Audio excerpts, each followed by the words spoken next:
আসসালামু আলাইকুম। প্রিয় দর্শক, আসসালামু আলাইকুম। জীবনের গল্প আপনাদের স্বাগতম জানাচ্ছি। দর্শক, ক্যামেরার সামনে আছে একজন বোন, তার জীবনের গল্প শুনবে। দর্শক, ভিডিও দেওয়ার নাম্বারটা থাকবে, বিস্তারিত জানতে চাইলে ভিডিও থেকে নাম্বার নিয়ে যোগাযোগ করতে পারবে। আসসালামু আলাইকুম। ওয়ালাইকুম সালাম। কেমন আছেন? এই তো ভালো, আপনি কেমন আছেন? ইনশাল্লাহ ভালো আছি। নাম কি আপনার? আমার নাম পিয়া।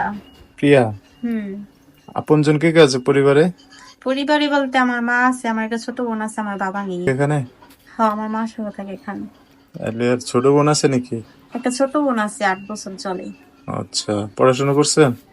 পড়াশোনা করছি 7 পর্যন্ত, বেশি করতে পারিনি। বাবাটা বিয়ে করে চলে গেছি। হুম। মার কাছে থাকি, মা কাজ কাম করে একটু পারছে, একটু পড়াইছে। এখন কি করেন? এখন সেলাই মেশিনের কাজ করে, এখন ভালো মনে মতো যদি একটা মানুষকে বিয়ে করুন। বয়স কত হয়েছে? বয়স 18। 18 হয়েছে? চলে। হুম।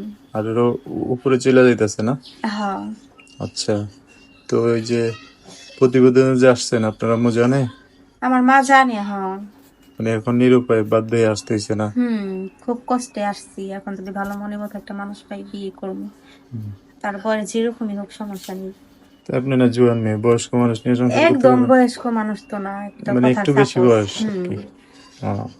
তারপরে যেখানে থাকেন ওখানে আশেপাশে এমন মানুষ নাই বিয়ে শাদী করবে? এখন দেখতে আসে, যৌতুকের জন্য বিয়ে কেউই করে না, যৌতুক চাই। আমরা যৌতুক পাবো কোথায়?